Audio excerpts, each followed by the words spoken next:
তাহরিকে খতমে নবুয়ত বাংলাদেশের আমির জনাব আল্লামা মুফতি ডক্টর সাইয়েদ মোহাম্মদ এনায়েতুল্লাহ আব্বাসী ও সিদ্দিকী। ডক্টর আব্বাসী, আপনাকে আমাদের অনুষ্ঠানে স্বাগত জানাই।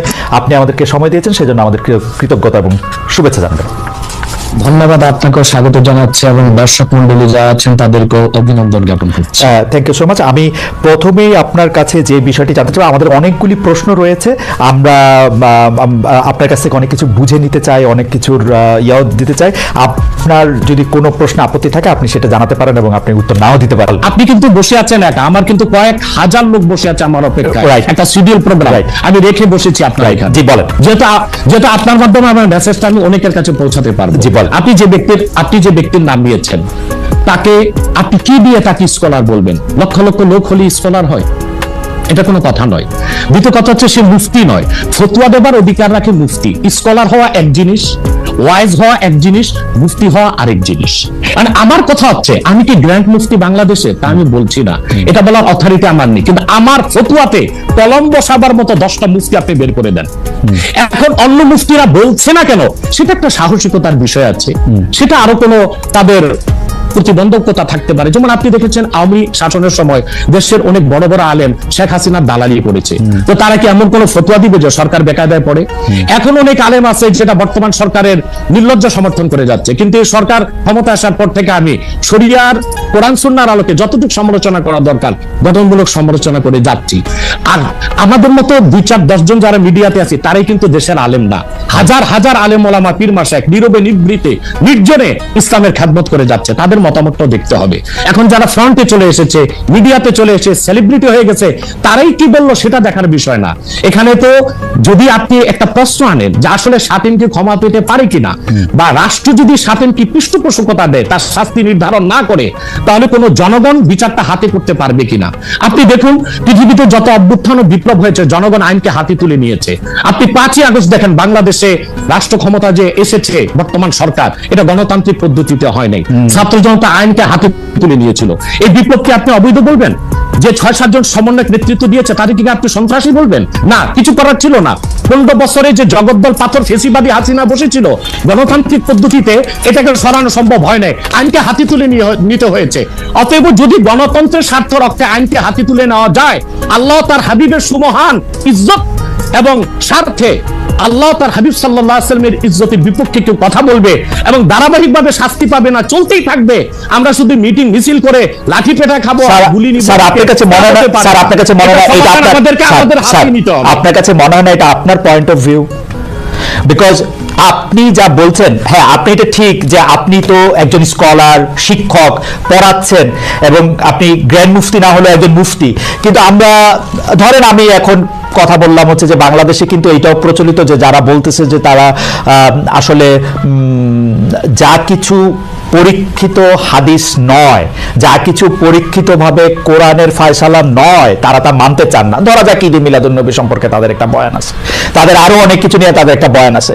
তাদের মধ্যে থেকেও কেউ কেউ আছেন যারা মক্কা মদিনায় বড় বড় জায়গায় আলেমের কাজ করতেছেন। আমি আব্দুর রাজ্জাক বিন ইউসুফের কথা বলতে পারি, আরো আপনি জানেন কাদের কথা আমি বলছি। তাদের কেউ কেউ মনে করেন আপনার পথ তো আসলে ঠিক না। 1, 2 হচ্ছে আপনি যার কথা যেভাবে বলতেছেন যে ধরেন মিজানুর রহমান আজহারী কি আসলে একজন স্কলার কিনা।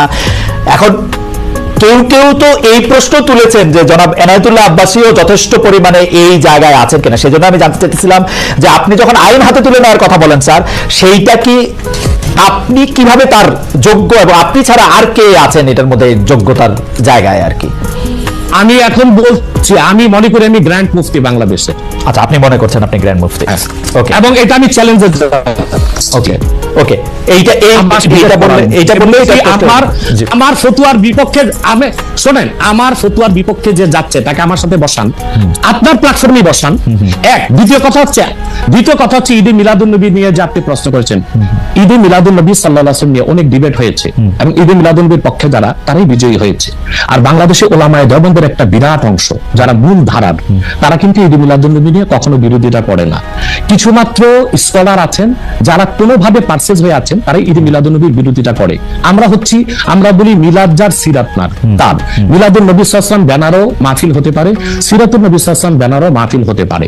এবং আপনি শুনেছেন আজকে 4 বছর যাবত সৌদি সরকার উচ্চ ওলামা পরিষদ ফতোয়া দিয়েছে যে ঈদে মিলাদুন্নবী উপলক্ষে মাহফিল সৌদি আরবে হবে এবং 12 রবিউল আউয়াল তারা রাষ্ট্রীয় ছুটি ঘোষণা করে রেখেছে।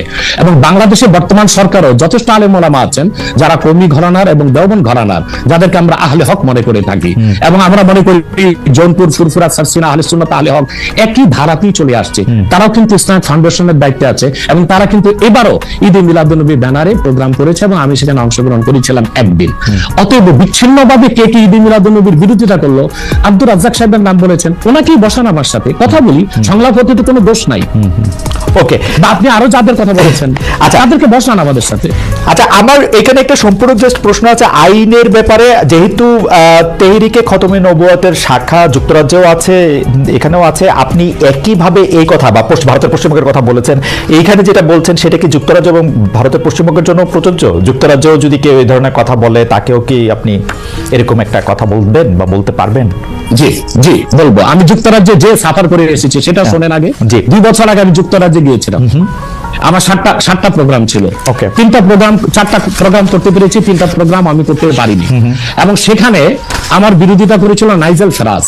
আপনি জানেন তাকে, সিএনএন নিউজ প্রেজেন্টার, এবং সে ব্রেক্সিট আন্দোলনের হোতা ছিল এবং সে ব্রিটিশ পার্লামেন্টের মেম্বার ছিল। আমার যেদিন সেন্ট্রাল লন্ডনে প্রোগ্রাম ছিল, নাইজেল ফারাজ লং মার্চের ঘোষণা দিয়েছিল এবং আমি সেখানে যেতে পারিনি। কেন?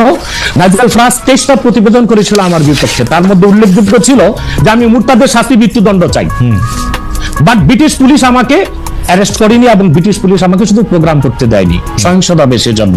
কিন্তু আমি রানীকে গালি দিয়েছি, সেটাও সেখানে তুলে ধরা হয়েছে। আমি রানীকে গালি দেওয়া যায় ইংল্যান্ডে, যে কথা বলছেন মুরতাদের শাস্তি মৃত্যুদণ্ড চেয়েছি, সেইটা 23টা প্রতিবেদন করে আমার এই বক্তব্য ফতোয়াগুলো সেখানে লন্ডনে দেখানো হয়েছে। আমি বাংলাদেশে যে চরিত্র, লন্ডনে সেই চরিত্র, পশ্চিম বাংলায় সেই চরিত্র। ওকে, আমি এবার একটু, আপনি যেহেতু মুফতি এবং নিজেকে পরিচয় দিলেন গ্র্যান্ড মুফতি, আমি একটা বিষয় মনে করি আপনাকে একটা বিষয় একটু আপনার দৃষ্টি আকর্ষণ করতে চাই। সেটি হচ্ছে যে আপনি মানে আপনার কাছে বুঝে নিতে চাই স্যার, যে যদিও আপনি আসলে আমার চেয়ে বয়সে ছোট, কিন্তু আসলে বিদ্যায়, বুদ্ধিতে, শিক্ষায়, অনেক কিছুতে, মানে জ্ঞানে আপনি আমার চেয়ে বড় বলে আপনাকে স্যার সম্বোধন করতে হবে। না, আপনি বলেছেন যে মসজিদে গিয়ে নারীদের জন্য বা মহিলাদের জন্য জামাতে নামাজ আদায় করা মাকরু, কিন্তু আমি আপনার এই বক্তব্যটার পরিপ্রেক্ষিতে আমি দেখতে পাচ্ছি যে এটা তো বরং মাকরু নয়, কেউ কেউ এটাকে মুস্তাহাব বা এনকারেজ বলতে চান। অনেকে উদাহরণ দিচ্ছেন আয়েশা, যিনি প্রফেটের স্ত্রী ছিলেন, রাদিয়াল্লাহু আনহা, হ্যাঁ আয়েশা রাদিয়াল্লাহু আনহা, উনি ইমামতি করে মেয়েদের নামাজ পড়িয়েছেন এবং যে জায়গায় আপনি এটা মুকরু বলছেন ওই জায়গায় কেউ মুস্তাহাব বলতে গিয়ে আপনার বক্তব্যের বিরোধিতা করছেন। এটা নিয়ে আপনি যদি আমাদের একটু বলেন। এটা আমি চ্যালেঞ্জ করছি, ওপেন চ্যালেঞ্জ। আম্মা জান আয়েশা রাদিয়াল্লাহু তাআলা আনহা কখনোই ইমামতি করেননি, বরং জাকওয়ান ইমামতি করেছিল, পিছনে তিনি নামাজ পড়েছিলেন। সেটা ফরজ নামাজ ছিল না, তারাবিয়ার নামাজ। আপনাকে যে তথ্য দিয়েছে সে ভুল তথ্য দিয়েছে। ওকে, সেটা মেয়েদের নামাজ পড়াটা মুস্তাহাব কিনা? দ্বিতীয় হচ্ছে আল্লাহর হাবিব সাল্লাল্লাহু আলাইহি ওয়াসাল্লামের নূরের জামানায় মসজিদ নববীতে মহিলাদেরকে অ্যালাউ করা হতো, তারা নামাজে আসতেন। কিন্তু আল্লাহর হাবিব সাল্লাল্লাহু আলাইহি ওয়াসাল্লাম মহিলাদেরকে নিরুৎসাহিত করেছিলেন, নিষেধ করেন নাই। কারণ মহিলাদেরও দ্বীন শেখা বাকি ছিল এবং আল্লাহ হাবিব সাল্লাল্লাহু আলাইহি ওয়াসাল্লামের কাছে ওহী আসতো, সেজন্য মহিলাদের নিষেধ করা হতো না, তারা মসজিদে আসতেন। হযরত ওমর রাদিয়াল্লাহু তাআলা আনহু তার খেলাফতের সময় বলেছেন মহিলাদের জন্য ঘরেই নামাজ পড়াটা উত্তম। তখন প্রচুর পরিমাণ সাহাবী উপস্থিত ছিলেন, তারা হযরত ওমরের এই কাজে কেউ বাধা দেননি। সেজন্য মহিলাদের মসজিদে আসাটা হারাম নয়, মাকরু বলা হয়েছে জামাতে আসা। কারণ আম্মাজান আয়েশা রাদিয়াল্লাহু তাআলা আনহা নিজেও বলেছিলেন যে বর্তমানে মানে ১৫০০ বছর আগেই আম্মাজান আয়েশা বলেছেন যে এখন মহিলাদের মসজিদে না আসাই উচিত ফিতনার এই সময়। তো ১৫০০ বছর আগে যদি ফিতনার আশঙ্কা করে আম্মাজান আয়েশা মসজিদ নববীতে মহিলাদের আসাটাকে নিরুৎসাহিত করে থাকেন, তাহলে হযরত ওমর রাদিয়াল্লাহু তাআলা আনহুর সিদ্ধান্তটা সঠিক ছিল। আর বর্তমান যুগে সেটা আমরাও নিরুৎসাহিত করি, এজন্যই মাকরু বলি। মাকরু মানে হারাম নয়, খুব কঠিনভাবে নিষিদ্ধ নয়, জাস্ট নিরুৎসাহিত করা। আপনি মাকরু ফতোয়াটা কোথায় পেলেন? আর আপনি যে বলছেন যে আনহা এটা পড়েন নাই, কিন্তু আমি এখন যেটা দেখতে পাচ্ছি যে ওমেন প্রেইং ইন কংগ্রেগেশন এবং দেমসেলভস, এটা মাদিনা বলে একটা পিরিয়ডিক্যালস বাইরে হয় মদিনা ইউনিভার্সিটি থেকে, সেইখান থেকে একজন বলতেছেন যে এটা পড়ছেন, আমি তো এটা সত্য বিচার করতে পারবো না। আয়েশা রাদিয়াল্লাহু তাআলা আনহা ইমামতি করেননি, তিনি জাকওয়ান ওনার খাদেমের পিছনে নামাজ পড়েছেন। সেটা ফরজ নামাজ ছিল না, তারাবিহের নামাজ ছিল। জি, এটা বুখারী শরীফের হাদিস। আমাকে সময় দিলে বের করে দিব। আচ্ছা ঠিক আছে, আপনি কি এইটা একটু বলবেন যে মাকরুটা আপনি কোথায় পেলেন? এটা হানাফিদের সর্বসম্মত মত।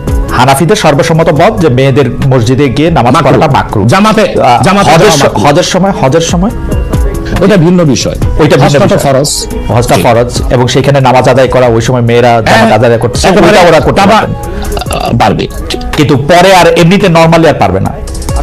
পারবে না মানে বললাম তো, নিরুৎসাহিত করা হয়েছে। তারা ঘরে পড়বে, ঘরে পড়া।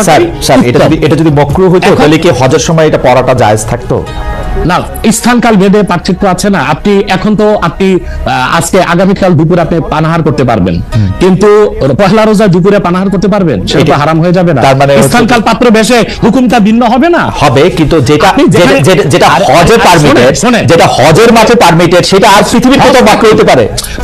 হজটা কি? হজটা হচ্ছে কাবাগরে যেতে হবে, পুরুষকেও যেতে হবে, মহিলাকেও যেতে হবে। কাবাগর একটাই, সেজন্য সেখানে সেটা ছাড় আছে, কিন্তু মসজিদ পৃথিবীতে একটা না। মহিলারা ঘরে নামাজ পড়তে